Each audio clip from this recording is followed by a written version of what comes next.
దేవుని పరిశుద్ధమైన నామమునకు స్తోత్రములు. ఈ ఆదివారపు ఆరాధనకు కూడి వచ్చిన మీ అందరికీ ప్రభు పేరట నా హృదయపూర్వకమైన వందనాలు తెలియజేస్తున్నాను. Praise the lord. హల్లెలూయా. చెప్పాలందరూ గట్టిగా హల్లెలూయా. ఒక వాక్య భాగాన్ని మనము చదువుకొని కొద్ది మాటలు ధ్యానించుకొని ఇక్కడ నుండి ఆశ్చర్యకరంగా వెళదాము. చదవండి. పరమగీతముల పుస్తకము 4వ అధ్యాయము 12వ వచనం. నా సహోదరి, నా ప్రాణేశ్వరి, మూయబడిన ఉద్యానవనము,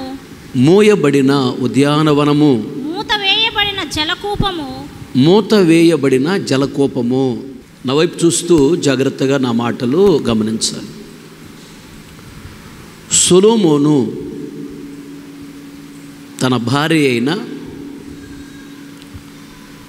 షూలమ్మితి గురించి ఇలా మాట్లాడుతూ ఉన్నాడు.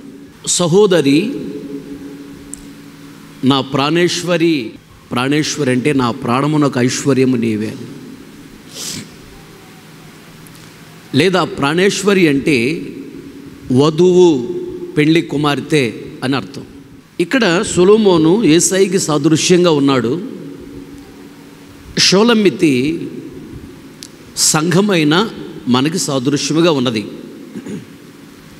ఇప్పుడు యేసయ్య అంటున్నాడు సహోదరి అంటున్నాడు. సహోదరి అంటే స్త్రీ, స్త్రీ అంటే సంఘము. ఆ తర్వాత ప్రాణేశ్వరి అన్నాడు, నా వధువు అన్నాడు. ఆయన పెండ్లి కుమారుడుగా రాబోతున్నాడు యేసయ్య. వధువు సంఘముగా సిద్ధపడాలి.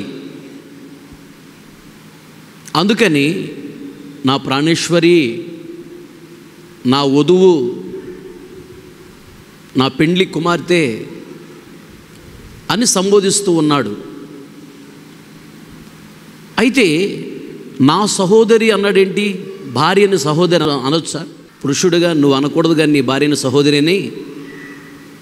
యేసయ్య ఆయన భార్య అయిన సంఘాన్ని సహోదరి అనొచ్చు.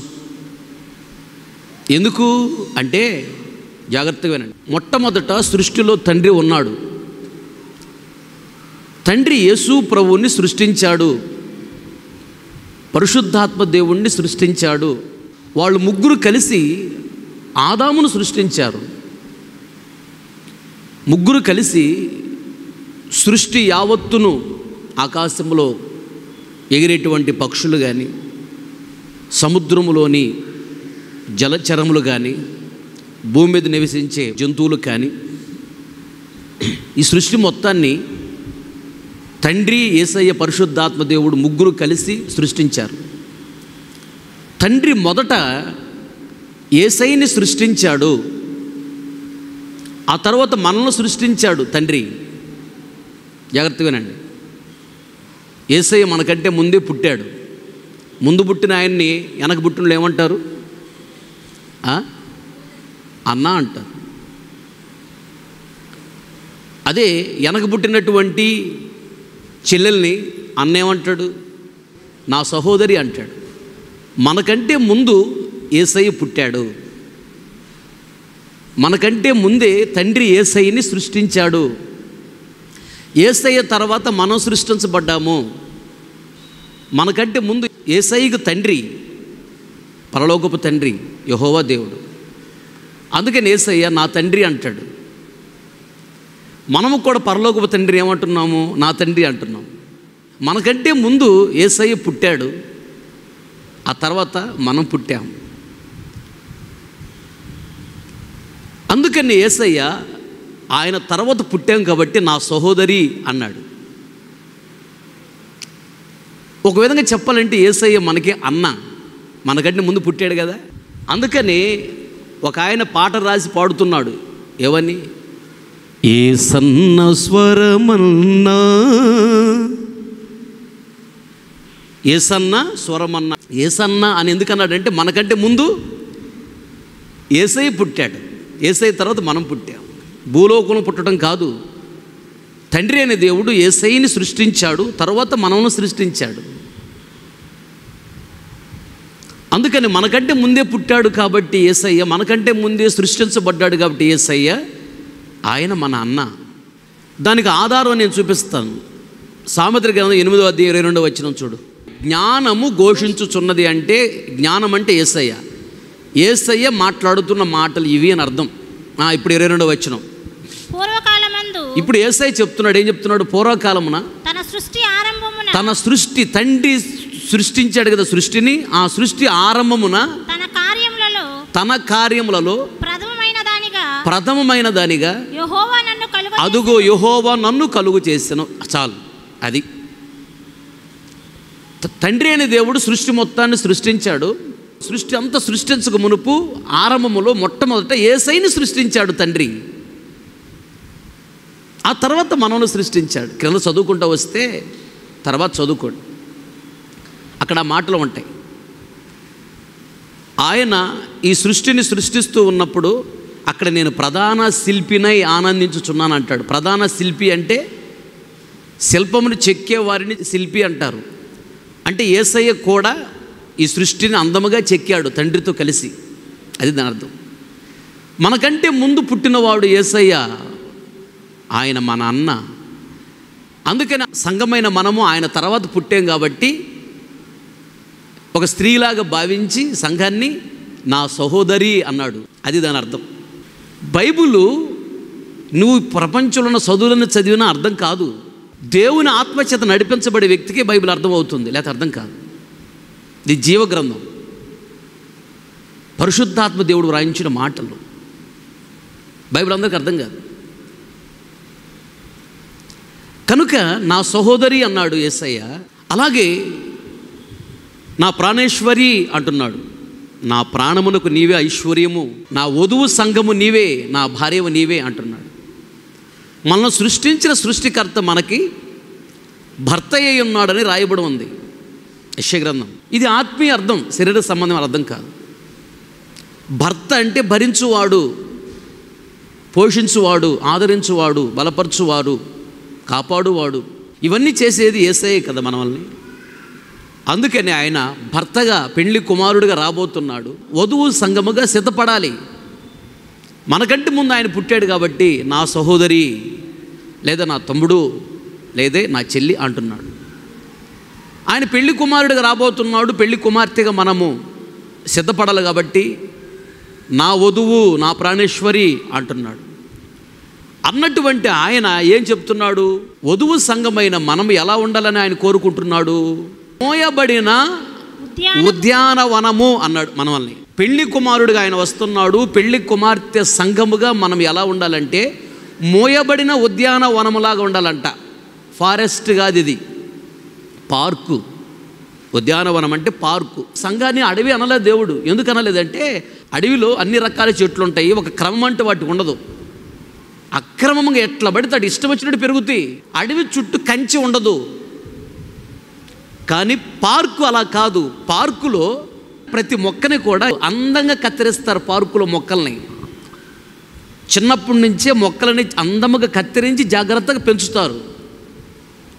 అడవిలో శుభ్రం ఉండదు, పార్కులో శుభ్రం ఉంటుంది. పార్కులో దాన్ని చూసుకోవడానికి కొందరు ఉంటారు, మెయింటెనెన్స్ చేయటానికి కొందరు ఉంటారు.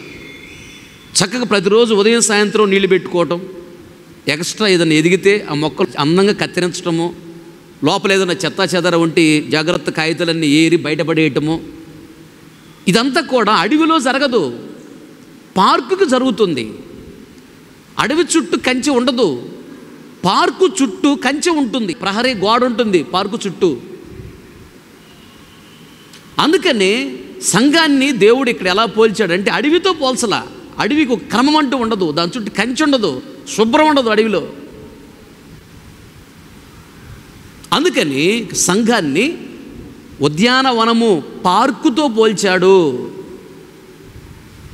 పార్కులో రకరకాల చెట్లు ఉంటాయి, కానీ అందముగా కత్తిరించబడి ఉంటాయి. సంఘములో రకరకాల మనుషులు ఉన్నారు, రకరకాల పోలికలు కలిగిన వాళ్ళు, రకరకాల స్వభావములు కలిగిన వాళ్ళు ఉన్నారు. చిన్నవాళ్ళు ఉన్నారు, యవనస్తులు ఉన్నారు, ముసలివారు ఉన్నారు. రకరకాల పద్ధతులు, రకరకాల అలవాట్లు, రకరకాల ఆచారాలు కలిగినటువంటి వాళ్ళు సంఘములో ఉన్నారు. పార్కులో రకరకాల చెట్లు ఉన్న అందముగా కత్తిరిస్తారు చెట్లని. సంఘములో కూడా ప్రతి ఆదివారము వాక్యము ద్వారా దేవుడు మనలను అందము కొరకు కత్తిరిస్తున్నాడు. ఏ అందము? దేవునికి ఇష్టమైన అందము మనలోకి రావాలని, పరసంబంధమైన అందము మనకు రావాలని ప్రతి ఆదివారము దేవుడు వాక్యమనే కత్తెర ద్వారా మనలను కత్తిరిస్తున్నాడు. సంఘములో కూడా మొక్కలనే విశ్వాసులు దేవునికి ఇష్టమైన అందాన్ని కలిగి ఉండాలని పరిశుద్ధాత్మ దేవుడు కత్తెరనే వాక్యముతో కత్తిరిస్తూ ఉంటాడు.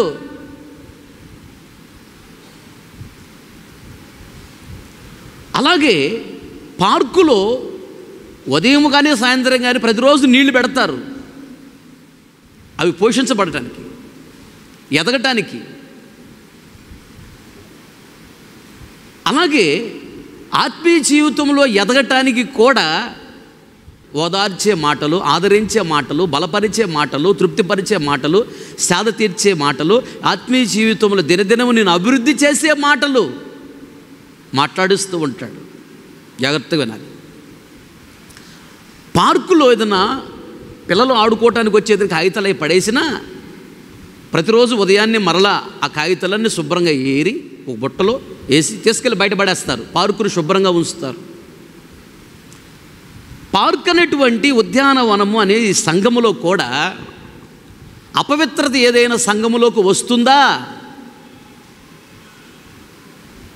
దేవుడు బయలుపరుస్తాడు.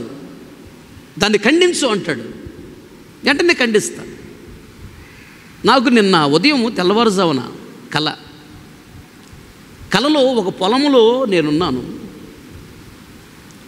పొలములో కలుపు మొక్కల్ని అలా పొడిచి అటు లేపేస్తున్నాను.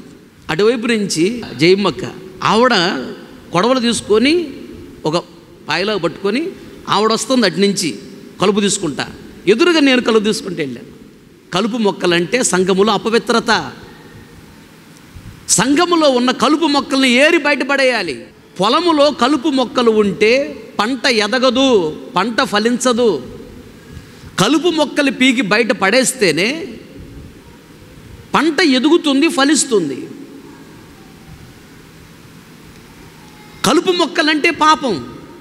సంఘములో ఉన్న పాపాన్ని తరిమి కొట్టినప్పుడే, సంఘములో ఉన్న పాపాన్ని బయటపడేసినప్పుడే, కలుపు మొక్కలు తీసేస్తే పైరు ఎలా ఎదుగుతుందో, పాపము నీలో నుండి పోతే పైరులాగా నీవు బాగా ఎదుగుతావు, బాగా ఫలిస్తావు.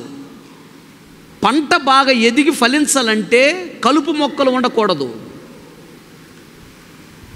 పైరు లేదా పంట అనేటువంటి సంఘము ఫలించాలంటే, దీవించబడాలంటే, గణపరచబడాలంటే, సంఘము దేవుడి రాజ్యానికి వెళ్ళాలంటే కలుపు మొక్కలనే పాపం ఉండకూడదు. అది నిన్న ప్రభు నాకు బయలుపరిచిన విషయం. ఆదివారం ఏం వాక్యం చెప్పాలనేది శనివారమే దేవుడు చెప్తాడు. ఈ వాక్యం చెప్పాలని నా ఇష్టం వచ్చినట్టుగా చెప్తే తాడదేస్తాడు, మామూలుగా ఉండదు. కనుక నా సహోదరి, నా ప్రాణేశ్వరి, నా వధువు సంగమా, అడవిలాగా పెరగకూడదు. నీవు ఉద్యానవనములాగా, పార్కులాగా నువ్వు పెరగాలి. పార్కులో మొక్కలను ఎట్లా కత్తిరిస్తారో నా సేవకుడు ఇక్కడ మిమ్మల్ని వాక్యముతో కత్తిరిస్తాడు. సరి చేసుకో. అలాగే నా ప్రాణేశ్వరి ఉద్యానవనమా, మోయబడిన ఉద్యానవనమా. మోయబడిన అంటే చుట్టూ ప్రహరీ గోడ ఉన్నదంట. అంటే అది మోయబడిందని అర్థం. పెద్ద ప్రహరీ గోడ పెట్టి గేటు పెట్టేస్తే లోపల గేదెలు వస్తాయా? ఏం పోలేవు, మనుషులు కూడా వెళ్ళలేరు. అది మోయబడిన ఉద్యానవనము, మోయబడిన పార్కు. అలాగే ప్రహరీ గోడ అంటే పరిశుద్ధాత్మ దేవుడి కంచె వేసి సంఘాన్ని కాపాడుతూ ఉన్నాడు. దేవునికి స్తోత్రం.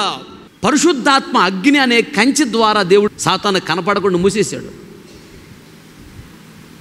కాపాడుతున్నాడు.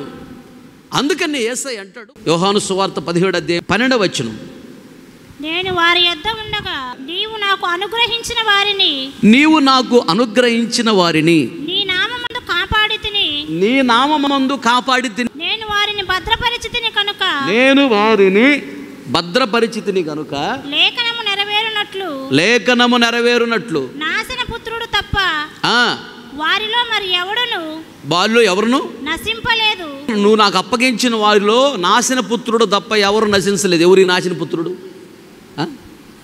అది రైట్.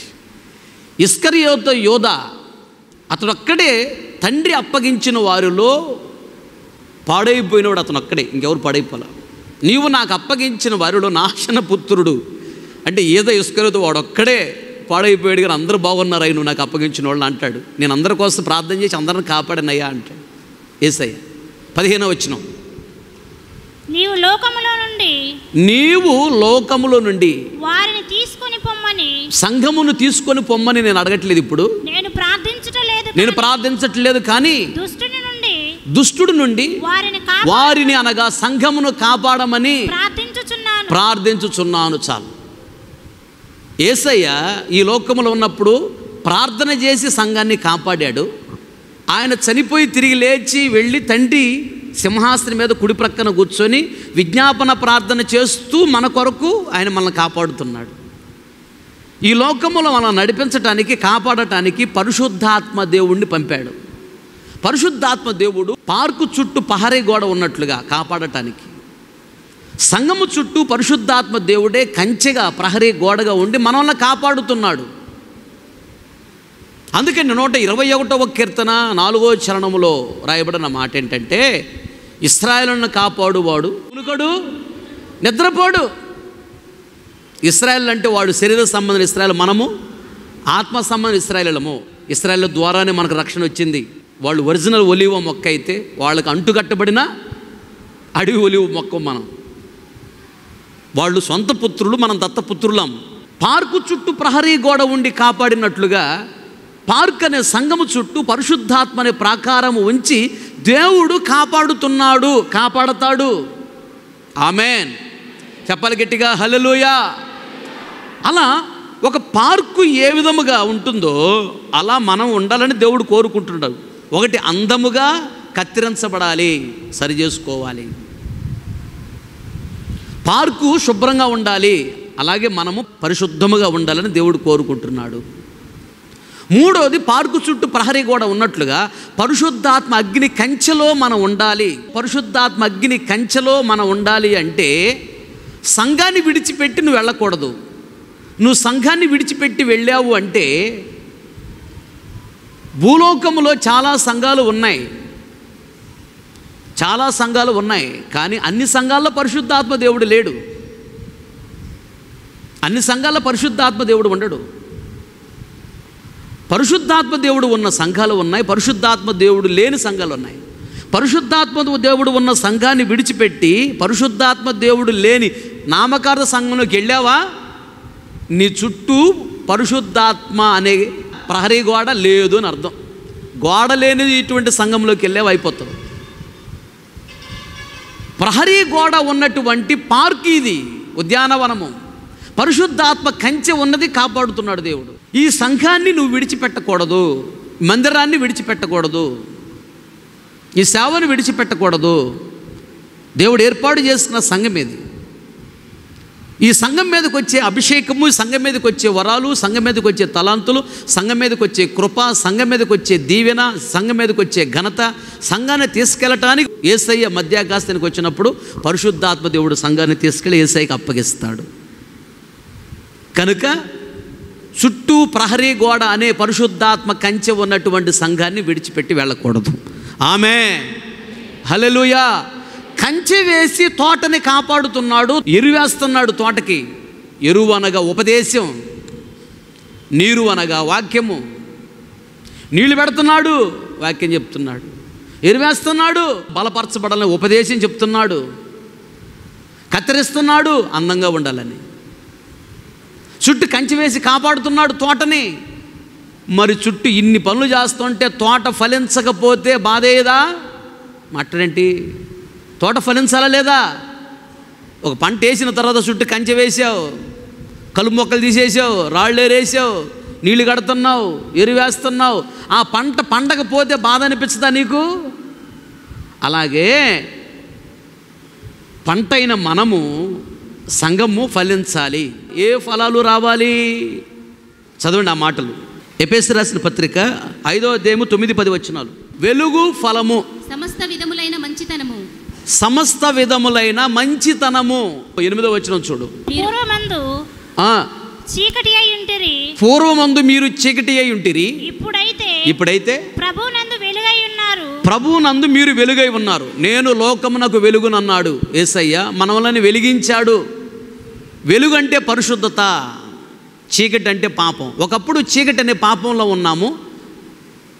ఆ చీకటి అనే పాపం నుంచి విడిపించి వెలుగనే పరిశుద్ధత దేవుడు మనకిచ్చాడు. వెలుగనే పరిశుద్ధత మనకిచ్చిన తర్వాత ఆ వెలుగు ఫలాన్ని మనము ఫలించాలి. పరిశుద్ధత మనకిచ్చాడు కదా, దీనికి తగినటువంటి ఫలాలు మనం ఫలించాలి. ఏ ఫలాన్ని మనం ఫలించాలంట? వెలుగు ఫలమే. మన సమస్త విధములైన మంచితనము, అది అందరితో మంచిగా ఉండు, అది దేవుడు కోరుకునే ఫలము. ఇక్కడ ఉన్న వాళ్ళందరితో నేను ప్రేమగా ఉన్నాను, ఇక్కడ ఉన్న వాళ్ళందరితో నేను మాట్లాడగలను సంతోషంగా, నాకు ఇక్కడ ఎవరు శత్రువులు లేని గుండె మీద చేసుకొని చెప్పగలవా? కొన్ని మొఖాల్లో కనపడుతున్నాయి క్లియర్గా, చెప్పలేను అని చెప్పకపోయినా కొన్ని మొఖాలు చూస్తే అర్థమైపోతుంది. నా కంఠంలో ఊపిరి ఉండగా దాంతో నేను మాట్లాడతానా అనే బ్యాచ్ కూడా ఉన్నారు ఇక్కడ. నా కంఠంలో ఊపిరి ఉండగా వాడితో నేను మాట్లాడతానా? అప్పుడు పరిశుద్ధాత్మ దేవుడు ఏమంటాడు తెలుసా? నేను భూమి మీద ఉన్నంతకాలం నీకు నేను అభిషేకం ఇవ్వను, నేను నీతో మాట్లాడను, నీ దగ్గర రాను, నేను దీవించను అంటాడు పరిశుద్ధాత్మ దేవుడు. ఆఫ్టర్ ఆల్ మనుషులకే మనకి ఉంటే దేవుడికి ఎంత ఉండాలి? తప్పలు అనకూడదు. తోటలో పెట్టాడు, ఫలించాలి. మనం అందరితో మంచిగా ఉండాలి. ఈ ఫలాలు మనలో ఉండాలి. చేతైతే మేలు చేయి, కీడు మాత్రం ఎవరికి చేయొద్దు. కీడు చేసావా, కీడే నిన్ను వెంబడించి నిన్ను, నీ పిల్లల జాగ్రత్త. ఎందుకంటే ఏది విత్తుకుంటే అది కోసుకోవాలంతే. జామ విత్తనం వేస్తే జామ చెట్టే వచ్చింది, మామిడి విత్తనం వేస్తే మామిడి చెట్టే వచ్చింది. కీడు చేస్తే నీ పిల్లల మీదకి కీడు వచ్చింది, జాగ్రత్త. మేలు చేస్తే మేలు వచ్చింది. చేతైతే మేలు చేయి, కీడు అస్సలు చేయొద్దు. మన అందరితో మంచిగా ఉండాలి. ఈ ఫలాలు ఫలించాలని కోరుకుంటున్నాడు. నెక్స్ట్ తర్వాత ఏంటంటే నీతి అనే ఫలము. నీతి అనగా న్యాయము, నీతి అనగా విశ్వాసము, నీతి అనగా బాప్తిస్మము. నీవు బాప్తిస్మం తీసుకోవాలని దేవుడు కోరుకుంటున్నాడు. ఇది ఫలము. సంఘంలో చేర్చాడు. సంఘం మీదకి వచ్చే దీవెన, ఘనత, ఆశీర్వాదం నీకు ఇస్తున్నాడు. నువ్వు ఫలిస్తున్నావా? ఫలించంటున్నాడు దేవుడు. ఫలించటం అంటే బాప్తిస్మం తీసుకోవాలని నీవు పాపాన్ని విడిచిపెట్టి. బాప్తిస్మం తీసుకోకపోతే నువ్వు ఫలించట్లేదు. ఒక చెట్టు ఫలించకపోతే తోటలో ఎంత బాధపడతాడు యజమాని? ద్రాక్ష తోటలో ఒక అంజూరపు చెట్టు వేసాడంట. దానికి ఎరువేసి, నీళ్ళు కట్టి, రాళ్ళేసి, పాది చేసి చక్కగా దాన్ని ఎదిగిస్తూ ఉంటే ద్రాక్ష చెట్లు బాగా కాయలు కాస్తున్నాయి అంట. కానీ అంజూరపు చెట్టు బాగా పచ్చగా కలకల్లాడుతూ ఉంది, కానీ కాయలు లేవంట. అప్పుడు యజమాని వచ్చి అంటున్నాడు తోటమాలితో. యజమాని అంటే పరలోకపు తండ్రి, యెహోవా దేవుడు. తోటమాలి అంటే యేసయ్య. యేసయ్య దగ్గరికి వచ్చి అంటాడు తండ్రి, ఇప్పుడు అన్ని చెట్లు ఫలిస్తున్నాయి, ఈ చెట్టు ఫలించట్లేదు కదా, అంజూరపు చెట్టు. దీన్ని నరికేసి దీని స్థలంలో ద్రాక్ష తీగం కూడా పెడితే బాగా ఫలించిద్ది. మనకెందుకు అనవసరం ఇది టైం వేస్ట్? ఎందుకు ఇది 3 సంవత్సరాలు అయింది. అలాగే అంటున్నాడు దేవుడు కొందరి గురించి. భూమి మీదకు పంపి ఈయన్ని 30 సంవత్సరాలు అయింది, భూమి మీదకు పంపి 40 సంవత్సరాలు అయింది, 50 సంవత్సరాలు అయింది, 60 సంవత్సరాలు వచ్చింది వయసు, ఇంకా బాప్తిస్మం పొందలేదు. ఏమైనా తీసేద్దాం భూమి మీద అని అంటాడు తండ్రి. ఈయన తీసేద్దాం, ఎందుకు ఇంకా ఇన్ని సంవత్సరాలు వచ్చినా బాప్తిస్మం తీసుకోవట్లేదు. బాప్తిస్మం తీసుకున్న ఆత్మీయ జీవితంలో ఎదగటం లేదు. బాప్తిస్మం తీసుకోకముందు ఎలా ఉన్నారు, బాప్తిస్మం తీసుకున్న తర్వాత కూడా అలాగే ఉన్నారు, ఎదగటల్లా. తీసేద్దాం అంటాడు తండ్రి. యేసయ్య అంటాడు, అయ్యా ఇప్పుడు దాకా చూసాం కదా, ఇంకొక సంవత్సరం చూద్దాం అయ్యా అంటున్నాడు. బాప్తిస్మం పొందిన వాళ్ళతో. సరే బాప్తిస్మం పొంది కూడా ఇంకా పాపంలోనే ఉన్నావా? సినిమాలు, షికార్లని, మందని, సిగరెట్లని, పానుపరగలని విచ్చలవిడి జీవితంలో ఉన్నావా? వీళ్ళ గురించి అంటున్నాడు తండ్రి. వీళ్ళు ఫలించట్లేదు, తీసేద్దాం భూమి మీద వద్దు అంటాడు. యేసయ్య అంటాడు, అయ్యా వీళ్ళ కొరకు రక్తాన్ని చిందించి ప్రాణాలు పెట్టా, ఇంకొక సంవత్సరం చూద్దామయ్యా, మారుతారులేయ్యా, మార్చుకుంటారులేయ్యా, సరి చేసుకుంటారులేయ్యా అని యేసయ్య తండ్రిని బ్రతిమలాడుతున్నాడు. లేదా తండ్రి ఎప్పుడో తీసేయమన్నాడు. జాగ్రత్త, చిన్న పొరపాట్లు ఏదైనా ఉంటే సరి చేసుకో. బాప్తీసం తీసుకున్నావు, పరిశుద్ధాత్మ అభిషేకాన్ని పొందావా? బాప్తీసం తీసుకున్న ప్రభువులో చెయ్యేస్తున్నావా? నువ్వు ప్రభువులో చెయ్యి వేయకపోతే నీకు ఎంత పెద్ద ఉద్యోగం అన్నా, ఎంత వ్యాపారం అన్నా, ఎంత డబ్బులున్నా, ఎంత అందచందాలన్నా, ఎంత చదువున్నా జాగ్రత్త. ఎక్కువ కాలం దేవుడు ఆయుష్నివ్వడు, జాగ్రత్త. దీని అర్థం అది.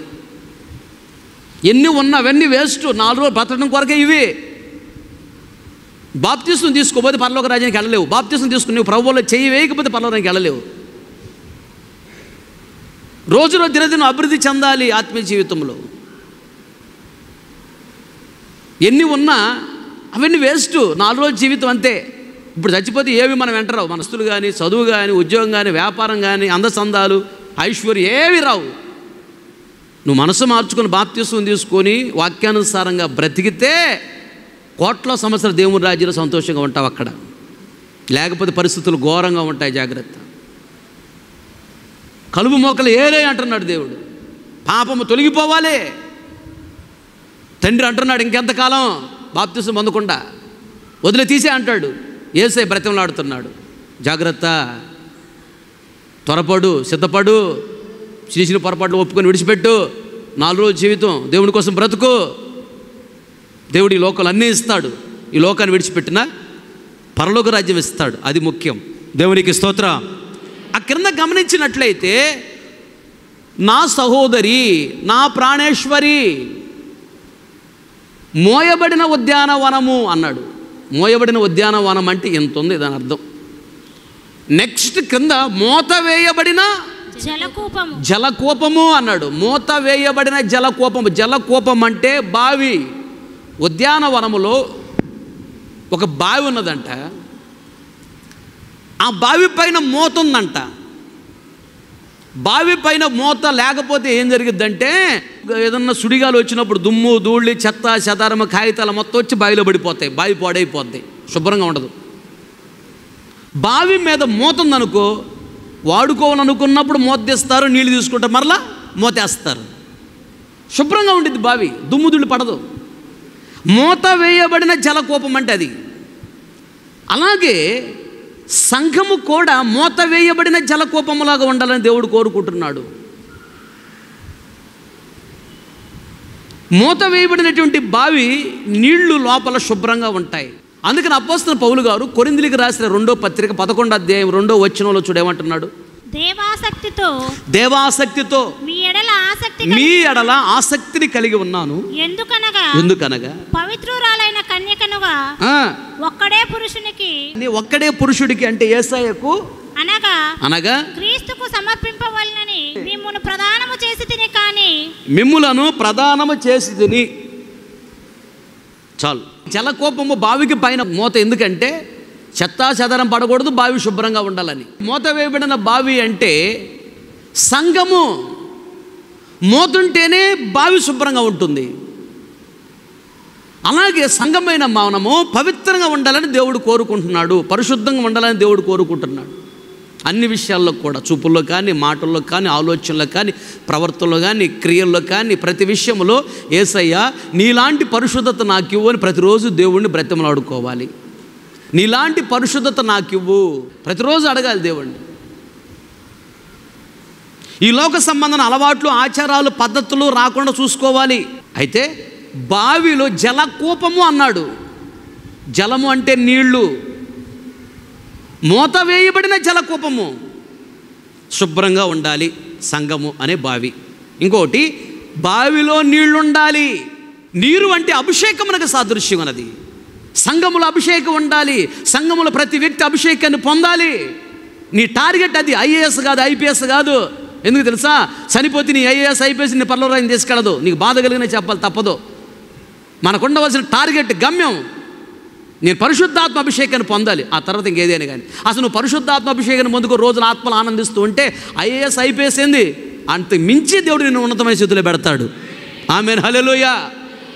పరిశుద్ధాత్మ అభిషేకాన్ని పొందుకో, రోజున ఆత్మలు ఆనందించే వ్యక్తి అయితే నువ్వు ఎక్కడ ఉన్నా అక్కడ ఉన్న వాళ్ళందరికంటే నీవే గొప్పగా ఉంటావు. నీ గమ్యము, లక్ష్యము అభిషేకం పొందాలి. నేను మూత వేయబడిన కోపము కాదు, అది మూత వేయబడిన జలకోపం. నీళ్లు ఉన్నాయి ఆ బావిలో. ఒకటి పరిశుద్ధత ఉండాలి, శుభ్రంగా ఉండేది. రెండోది నీళ్లున్నాయి అంటే పరిశుద్ధాత్మ అభిషేకం ఉండాలి. సంఘంలో ప్రతి విశ్వాసికి అభిషేకం ఉండాలి.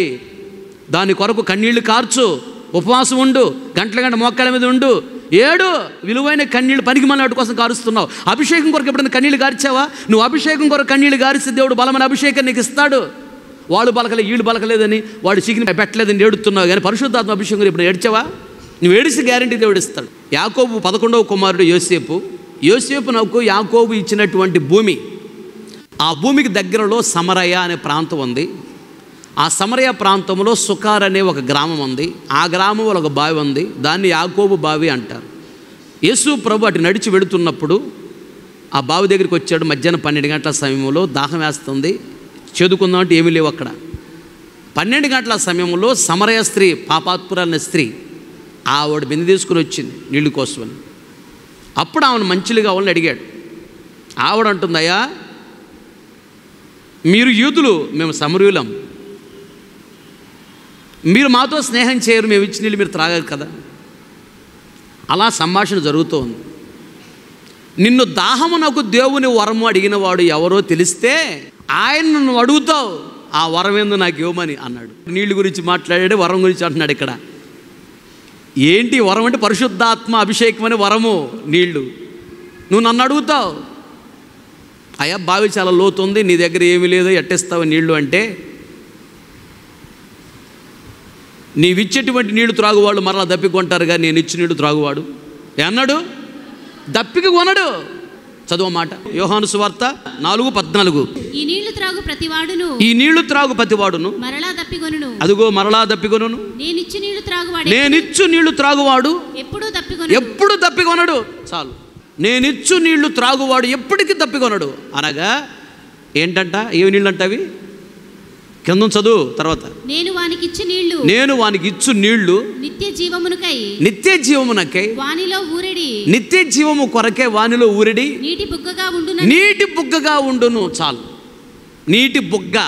బుగ్గ అంటే ఇది కాదు, బుగ్గ అంటే బావి అని అర్థం. నీటి బుగ్గ, నీళ్లు ఉన్న బావి. పరిశుద్ధాత్మ అభిషేకాన్ని నీళ్లు ఉన్న బావితో పోల్చాడు అక్కడ. నేనిచ్చు నీళ్లు త్రాగువాడు అనగా నేనిచ్చే అభిషేకం పొందుకునేవాడు దప్పికొనడు. దప్పికంటే ఆశ, కోరిక. నేనిచ్చే పరిశుద్ధాత్మ అభిషేకాన్ని పొందుకున్న వాళ్ళు ఈ భూలోకంలో ఈ భూ సంబంధమైన ఆశలు, కోరికలు ఉండవు. అది దాని అర్థం. మరి ఇదేముంటాయి అంట? నిత్య జీవమునకై అవసరమైన కోరికలే ఉంటాయి. నిత్య జీవం అనే పరలోక రాజ్యానికి వెళ్ళాలనే ఆశ నిండుగా ఉంటుంది. పరలోక రాజ్యానికి వెళ్ళాలి అంటే ఎంత భక్తి కావాలి, ఎంత పరిశుద్ధత కావాలి, ఎంత ప్రార్థన కావాలి, ఎంత విశ్వాసం కావాలి, ఎంత విధేయత కావాలి, ఎంత సుగుణాలు కావాలి. దీని మీద ఎక్కువ మనసు ఉండేది కానీ భూసమన వాడి మనసు ఉండదు. దప్పికొనడు. దప్పికంటే ఆశ. ఈ లోకస్తమైన ఆశలు ఉండవు. పరిశుద్ధాత్మ పొందుకు నిజంగా ఆత్మలు ఆనందిస్తుంటే నిత్య జీవము కొరకు తనలో ఊరెడి ఓట. నిత్య జీవం పరలోక రాజ్యమునికి అవసరమైనటువంటి దాహమే ఉంటుంది, భూ సంబంధమైన దాహము ఉండదు. అది దాని అర్థం. అందుకని పరిశుద్ధాత్మ అభిషేకాన్ని పొందాలి. మూత వేయబడిన జలకూపము శుభ్రం ఉంటుంది, 2 నీళ్లుంటాయి, అందులోనూ మూత వేయబడి ఉండాలి. బావిలో ఓటలు ఆగిపోకూడదు. అంటే పరిశుద్ధాత్మ అభిషేకం ఆగకూడదు. కొందరు ఉన్నారు, ఒకప్పుడు పరిశుద్ధాత్మ అభిషేకం పొందుకున్నారు, జస్ట్ కొంచెం ప్రార్థన స్టార్ట్ చేస్తారు, వచ్చేస్తుంది అభిషేకం. ఇప్పుడా ఎంత డ్రమ్ము కొట్టి, ఎంత కంజర కొట్టి, ఎంత గోలగోలగా ప్యాడ్ కొట్టినా కానీ ఏం రాట్లా. అటు చూస్తున్నారు. ఏమైంది? అభిషేకం బావిలో నీళ్లు అయిపోకూడదు, ఓటలు అయిపోకూడదు, అభిషేకం ఆగకూడదు. ఎప్పుడు పాత ఓటలే కాదు, బావిలో క్రొత్త ఓటలు ఊరుతూ ఉంటాయి. అలాగే ఎప్పుడు శబాన్ ఒక అభిషేకం కాదు, రోజుకి సంవత్సరానికి నీళ్ళు క్రొత్త భాషలు మాట్లాడుతూ ఆత్మీయ జీవితంలో అభిషేకంలో దినదినం అభివృద్ధి చెందాలి. దేవునికి స్తోత్ర. కొత్తగా నాకు అభిషేకం ఇచ్చినప్పుడు రిబా అనే ఒక భాష ఇచ్చాడంతే. ఆ తర్వాత ప్రతి సంవత్సరం దేవుడిని అడిగేవాడు. ఉపవాస ప్రార్థనలు ఉన్నప్పుడల్లా కొత్త భాష ఇంకోటి ఇవ్వండి ప్రభు అని అడుగుతూ ఉండేవాడిని. తర్వాత షబా అనే భాష ఇచ్చాడు, తర్వాత ఖబా అనే భాష ఇచ్చాడు. తర్వాత తిలా అనే బాధకు ఇచ్చాడు. అట్లా రకరకాల భాషల్లో దినదినం అభివృద్ధి చెందుతూ వచ్చాడు. నువ్వు భాషలలో దినదినం అభివృద్ధి చెందుతున్నావు అంటే నీ మీద కృప దినదినము అభివృద్ధి చెందుతున్న అర్థం. దేవుని కృప పెరుగుతుందని అర్థం. ఇంకెల్లప్పుడు అదేనా? బంగారు ఆభరణాలు మాత్రం సంవత్సరానికి ఈ సంవత్సరం చెవులు చేపించామా, అమ్మాయికి వచ్చే సంవత్సరానికి ముక్కుగా అప్పుడే పెడతారులే రంధ్రాలు. దేవుడు పెట్టమని మీరే పెట్టేస్తారు చెవులకి రంధ్రాలు. అవసరం కూడా దేవుడు పెట్టబడి చెవులకి ముక్కులకి చెవులకి రంధ్రాలు దేవుడు పెట్టాడా? ఎక్స్ట్రా రంధ్రాలు నువ్వు ఎందుకు పెట్టుకుంటున్నావు? ముక్కుకు రంధ్రం ఏమి దేవుడు చెప్పాడు బైబిల్ ఎక్కడన్నా? చెవుకు రంధ్రం ఏమి చెప్పాడు పిల్లలకి? నువ్వే పిల్లల్ని జడగొడుతున్నావు. మరి పెద్దంతా పిల్లలు నా మాట ఎట్లేదండి. ఎట్టంటారు? చిన్నప్పటి నుంచి నువ్వు జడగొడుతున్నావు వాళ్ళని. మనకి ఎన్ని రంధ్రాలు అవసరమో అన్ని రంధ్రాలు పెట్టి పంపించాడు దేవుడు. మళ్ళీ కొత్తగా నువ్వేస్తావు ఎందుకు రంధ్రాలు? ముక్కుకు ఒక రంధ్రం, చెవులకు ఒక రంధ్రం. ఈ సంవత్సరం చెవులకి చేపించిందంట, వచ్చే సంవత్సరం మెడలో కంట, పై సంవత్సరం వచ్చేసి మళ్ళీ ఏమో తలలో కంట, ఇంకా వరుసను చేయించుకుంటా పోతా ఉంది. ఆభరణాల్లో ఎదుగుతున్నావు కానీ వరాల్లో ఎదుగుతున్నావా? అభిషేకంలో ఎదుగుతున్నావా? భాషల్లో ఎదుగుతున్నావా? ఏది ముఖ్యం? ఇవి ముఖ్యమా? ఇది కాదు, అది ముఖ్యం. పాత ఓటలు ఆగకూడదు, క్రొత్త ఓటలు పుట్టాలి. ఎప్పుడు ఒక అభిషేకం కాదు, క్రొత్త భాషలు మాట్లాడాలి. ఓటలు ఆగకూడదు, అభిషేకం ఆగిపోకూడదు. అభిషేకం ఆగిపోయింది, సౌలుకి ఏమైంది? దెయ్యం వచ్చి పట్టింది, సౌలు జీవితం నాశనం అయిపోయింది. అభిషేకం పొందుకున్న తర్వాత అభిషేకాన్ని పోగొట్టుకున్నావా, ఓ బలమైన సైతాన శక్తి వచ్చి జీవితం నాశనం చేసింది. పరిశుద్ధాత్మ దేవుడిని పొందుకున్న తర్వాత నువ్వు రోజు ఆత్మను ఆనందించాలి. కొందరు చూస్తుంటా, సేవకులను చూస్తుంటా, విశ్వాసాన్ని గమనిస్తావంట, తడిసిన కోడి పెట్టలకి ఇట్నే కూర్చుంటారట. అసలు పరిశుద్ధాత్మ అభిషేకం పొందారా పొందలేదా అని తడిసిన కోడి పెట్టలకి ఇంతే రగలాలి ఆత్మలో. నువ్వు ఎంతగా ఆత్మలు ఆనందిస్తావో అంత కృప పొందుకుంటావు. ఎంత కృప పొందుకుంటావో అన్ని దీవులకి యోగ్యంగా నువ్వు మార్చబడుతున్నావు. ఆ సీక్రెట్ తెలిస్తే నువ్వు ఆత్మను ఆనందించుకుండలేవు. నువ్వు ఆత్మను ఆనందించినప్పుడల్లా నీలోకి సంపూర్ణ పరిశుద్ధత వస్తుంది. నువ్వు నిజంగా ఆత్మను ఆనందించిన తర్వాత నీ నోటితో ఏది మాట్లాడుతుందో అది జరిగిద్ది. అది నీకు తెలియదు ఆ సంగతి. అసలు అదే కాదు, పరిశుద్ధాత్మ అభిషేకం పొందకపోయినా నువ్వు ఒక అరగంట సేపు దేవుడిని స్తోత్రం అని బాగా స్తుతించి ఆ తర్వాత నీ నోటితో ఏది పలుకుతావో అది అక్షరాలు జరిగిద్ది. కావాలని గమనించండి, వాస్తవం అది. తెలియటం లేదు నీకు. నిజంగా ఆత్మలో ఆనందించిన వ్యక్తి నోటితో ఇది పలికితే జరిగింది అంతే. ఇలాంటి ఎన్నో నా జీవితంలో అనుభవించాను. విశ్వాస జీవితంలో కూడా ఏదైతే చెప్పినది అక్షరాలు జరిగాయి. పరిశుద్ధాత్మను పొందుకున్న ఆత్మలో నువ్వు ఆనందించి ఆ తర్వాత నీ నోటితో ఏది మాట్లాడతావో అప్పుడు నోరు పవిత్రపరచబడింది. పవిత్రమైన పెదవులతో నువ్వు ఏది అడుగుతావో జరిగిద్ది. ఇది తెలిసిన ఎవరు ఆత్మను ఆనందించుకుని ఉండలేరు. నువ్వు నిజంగా ఆత్మను ఆనందించావంటే సంపూర్ణ పరిశుద్ధత నీలోకి వస్తుంది. నీ మనస్సులో ఏదంటే జరిగిద్ది. కృప పొందుకుంటున్నావు, అన్ని దేవునికి యోగ్యంగా మార్చబడుతున్నావు, ఘనపరచబడతావు, పరలోక రాజుని యోగ్యంగా మార్చబడతావు. ఆత్మను పొందుకున్న తర్వాత నువ్వు ఆత్మలు ఆనందిస్తూ ఉండాలి ఎల్లప్పుడూ. దేవునికి స్తోత్ర. కప్పలు గట్టిగా హల్లెలూయా. మోకరించండి, ప్రార్థన చేసుకుందాం. ఎమ్మగల తండ్రి, జీవముగల యేసయ్య, సర్వశక్తి కనికరమగల దేవా, స్తోత్రం స్తోత్రం స్తోత్రం. ఎంతైనా నమ్మదగిన దేవుడవు, కోపించుచునే వాత్సల్యం చూపించే దేవుడవు నీవు.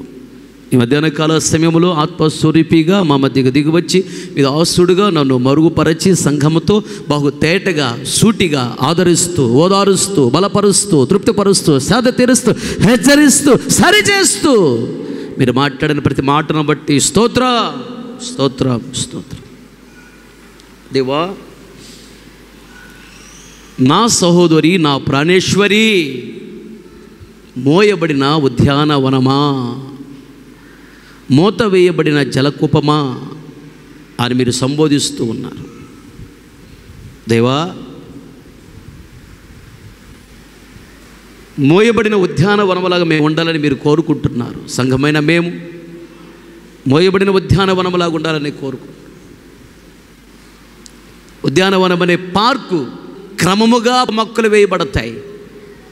అలాగే ఈ లోక సంబంధమైన అలవాట్లు, ఆచారాలు, పద్ధతులు మాలోకి రాకుండా నీ వాక్యమైనటువంటి క్రమములో మేము ఎదగాలి అని మీరు కోరుకుంటున్నందుకు స్తోత్రం.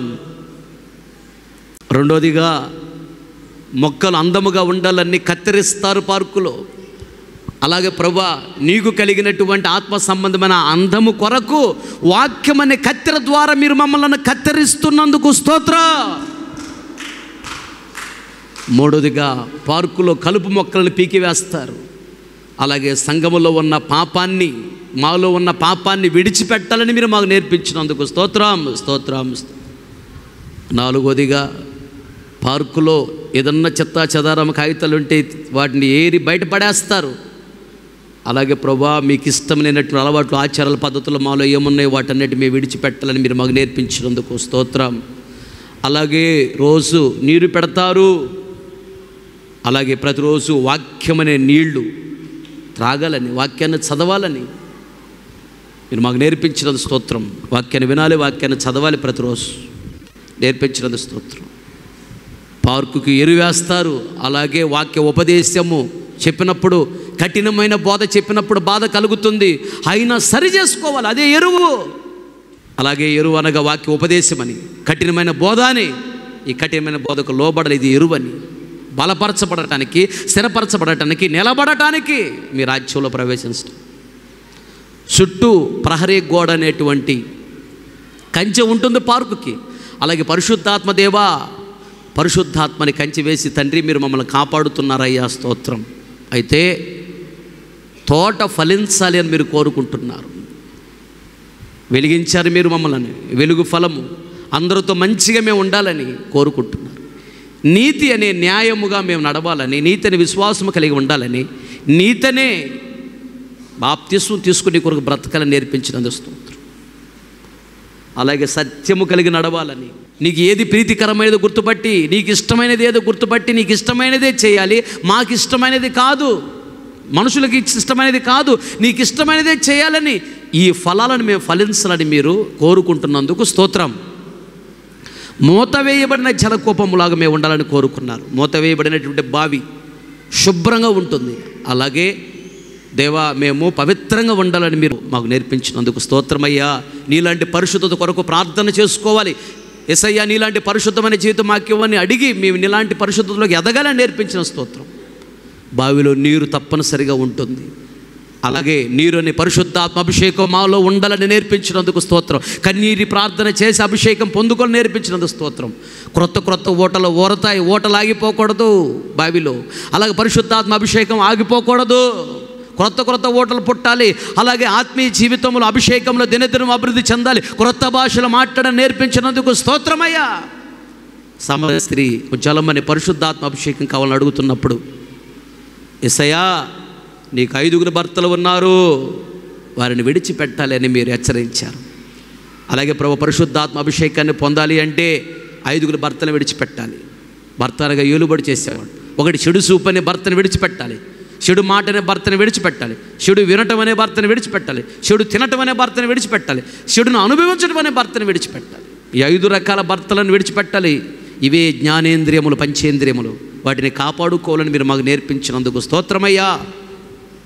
విత్తబడిన వాక్యం వృధా కాకూడదు, విన్న ప్రతి గుడ్డల వాక్యాన్ని స్థిరపరచండి, వాక్యాన్ని సర్వ జీవితం అనుగ్రహించండి, పశ్చాత్తాప కనిడాత్మను కుమ్మరించండి, మనోన్నతుల చక్కగా వెలిగించండి, భయము భక్తి చేత నింపండి, కృతజ్ఞత చేత నింపండి. మీ బిడ్డలు బయలుదేరి వెళుతున్నారు, మీ సన్నిధి సముఖాన్ని తోడుగా ఉంచండి, సకాలంలో క్షేమంగా గమ్యం చేరటానికి కృప చూపించండి. మీరు వచ్చినప్పుడు ప్రభువా, మోయబడిన ఉద్యానవనం వలె, మూత వేయబడిన జలకూపం వలె ఈ సంఘము దినదినం అభివృద్ధి చెంది ఉండి నీ ముందు ధైర్యం నిలబడి మీ రాజ్యములు ప్రవేశిస్తున్న కృప చేతి నింపమని అడుగుతున్నాం.